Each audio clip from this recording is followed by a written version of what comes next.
On July 31st, the New York Mets beat the Cincinnati Reds 5-4 on the backs of newly acquired shortstop Javi Baez. This win put the Mets at 55-48 and gave them a 4-game lead over the second-place Atlanta Braves.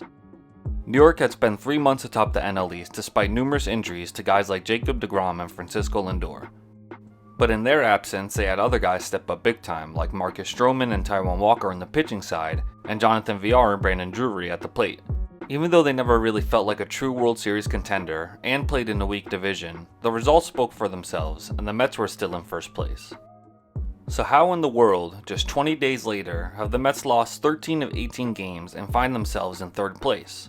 Well, if you were paying attention, my favorite team, the one that I was cursed with from birth, were all smoke and mirrors from the jump. Being in first place for so long this year was a mirage that never truly felt real, and over the last few weeks they've crashed back home to reality. So let's take a look into why this bizarre season has played out like it has for the boys and queens, and why the 2021 edition of lolMets has unfolded into the misery we find ourselves today.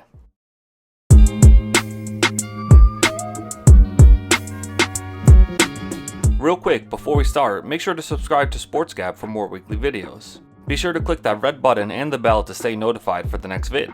Also, make sure to give this video a like as it helps with YouTube's algorithm tremendously. And while you're here, feel free to check out my recent video I did on Messi's transfer to PSG. And without further ado, let's get started. Coming into the season, things were looking pretty high for the Mets. They had just come off a wild offseason which saw them switch owners from the old Will Ponzi regime to the hands of Wall Street hedge fund bro, Steve Cohen. In the blink of an eye, the team went from notoriously cheap ownership to having the richest owner in baseball, who also happened to be a lifelong Mets fan. With a reservoir of $14 billion to tap into, the Mets could finally act like the big market team they are, instead of shopping in the bargain bin. Cohen's aspiration was to make the Mets into the Dodgers of the East Coast, an analytically savvy team with a great balance of homegrown talent, free agent signings, and trade acquisitions. Of course, building something like that from the ground was always going to be a long-term task, but Uncle Stevie went straight to work in the trade department to make it happen. In January, the Mets traded for Francisco Lindor from the Cleveland soon-to-be Guardians. After a few months of grandstanding and worries of him not signing a long-term deal, Cohen signed Lindor to a massive 10-year, $341 million deal. It was the most for any shortstop ever and set the tone for the Steve Cohen era. No longer were the Mets going to be afraid to pay players top dollar to come play in Queens. With a new owner and franchise star player, expectations and anticipation were both high for the season. It also helped that the Mets had signed some other good but not star-level players, such as relievers Trevor May and Aaron Loup, and depth signings like Villar and Pilar. All in all, this was a much improved team on paper from 2020. The season started out rocky for both the Mets and their new big fish Lindor. Francisco had some of his worst months of his career to start the season, and in April the Mets were 9-11. But things quickly turned around the next month, and in May, the Mets had their best stretch of baseball, going 17-9, including a 7-game and a 5-game win streak. This month entrenched the Mets, who at one point had 17 players on the IL, to first place. Once they got to first, they didn't look back and continued to maintain their lead for the next 3 months. This was in large part due to the excellent pitching by the Mets staff. Of course you had deGrom, who was pitching maybe the best baseball ever for the first 3 months of the season. But the other guys on the staff, like Stroman and Walker, were amazing as well. Both Marcus and Taijuan had sub-3 ERAs heading into the All-Star break and provided the Mets with a killer 1-2-3 punch in the rotation. Add to this a very solid bullpen formed by Loup, May, and the resurgence of Jeurys Familia and Edwin Diaz, and the Mets won by suffocating the opposing team's run production. On the other hand, the hitting was abysmal. At the time, that could be chalked up to the dearth of players on the IL. Pete Alonso, Jeff McNeil, Michael Conforto, Brandon Nimmo, and JD Davis, more than half of their entire starting 9, were all on the IL at one point. For week-long stretches, their offense actually looked like this. So with the regular guys out, it was up to the bench mob with Pilar, Villar, Drury, Nido, and other misfits to carry the offensive load. With a top-level pitching staff though, the bench mob just had to put together 2 to 3 runs most games for the Mets to win. Although they only played .500 ball in June, the Mets kept their division lead over the Phillies and Braves. They even stretched their record to 10 games over on June 16th, led by the revival of Lindor. Over the first 3 months, he had a measly .213 and was getting booed whenever he struck out or rolled over a ground ball to second. But by June, heading into the All-Star break, Lindor's bat came alive. The Mets went into the break 47-40. Not great by any measure, but still in first place. But it was around this time that the cracks were beginning to form for the Metropolitans. The first one to show was their ace deGrom, who was forced to miss the All-Star game due to a nagging forearm injury. Jacob had already missed time in May with right side tightness, whatever that means, and there were concerns that he was not going to be 100% for the rest of the year. Those concerns were immediately validated when the Mets returned from their break, as deGrom was put back on the IL. The day before deGrom was put there, Lindor had a freak injury of his own. On an awkward swing at the plate, Francisco strained his oblique, which put him on the IL indefinitely. This was poor timing for the team, as he was coming off an 11-game stretch in which he was batting .353 with 2 homers and 10 RBIs. He was the hottest hitter on the Mets and looked like he was ready for a big second half to quiet the haters. It was a tough blow for the Mets to lose the best pitcher in the MLB and their new franchise player for the foreseeable future, but they have shown signs of fighting back from adversity all year long. There was no reason to think that they couldn't at least maintain their .500 pace they've been on since June. They finished the month of July going 8-8, scratching out wins by any means necessary. The hope was that even without Lindor, a finally healthy lineup would produce enough for the Mets to win behind the pitching. There was plenty of talent on the team, and they showed some real potential to be an elite offense last year. But the bats that produced in 2020 regressed big time in 2021. Without the bandages of deGrom and Lindor, the ugliness of the Mets were soon put on full display for the baseball world. Conforto, in a walk year, went from a .322 hitter with a .927 OPS to a .217 hitter with a .700 OPS. Similarly, Dom, who batted .326 with an OPS of .993, has had a big-time regression this year, hitting .253 with an OPS of .691.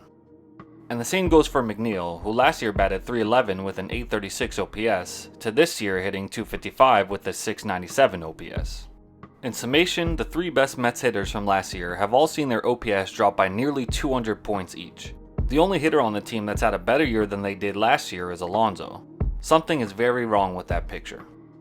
Furthermore, the biggest problem last year for the Mets offense was hitting with runners in scoring position, and this year they haven't even remotely solved that issue. In 2020, they were dead last in the MLB for hitting with runners on, with a team average of .245, a team slugging of .328, and a team OPS of .406. This year, they've regressed even more with runners on and have a slash line of a .240 average, .322 slugging, and .370 OPS. All 3 categories are bottom 10 in the MLB. And although the pitching for the team has definitely been better this year, they couldn't save face for the team forever. deGrom is still out and might be shut down for the year at this point. Walker has regressed mightily in the second half. Carlos Carrasco has returned from injury and looked like a shell of himself, and Noah Syndergaard still isn't back. The starting rotation right now is basically Stroman, rookie Tyler McGill, who's actually helped out a lot this year, 65-year-old Rich Hill, and then a bunch of question marks. And what has a combination of poor situational hitting and a declining pitching staff led to?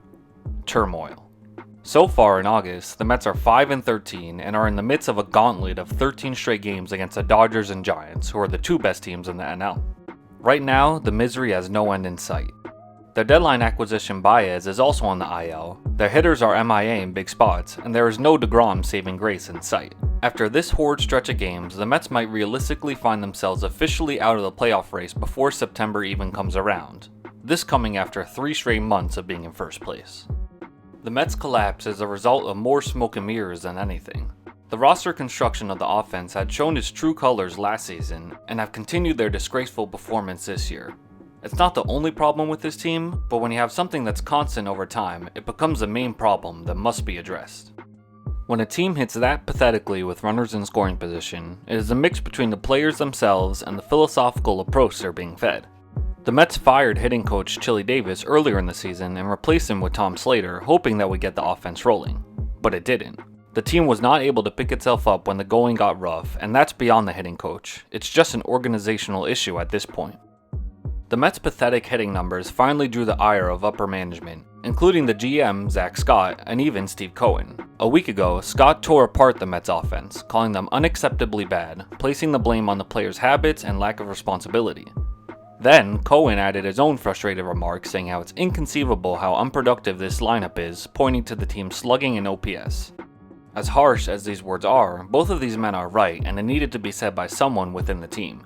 The continual upbeat words from guys like Alonso, acting like everything was kumbaya and nothing was wrong with the team, was beginning to become nauseating. The shtick could work when they were still in first, but but once they fell to third, it began to wear off and rub a lot of fans the wrong way. Scott and Cohen will certainly have to make a lot of moves in the offseason to address the glaring issue with the hitting. Neither one of them were in the room for the development of the majority of the roster, so I'm sure they'll have no problem gutting and restructuring it. And this team is definitely in the need of an overhaul from the top down. That starts with replacing Sandy Alderson as team president. Sandy is a great baseball mind, but his time has passed, and that's been shown this year.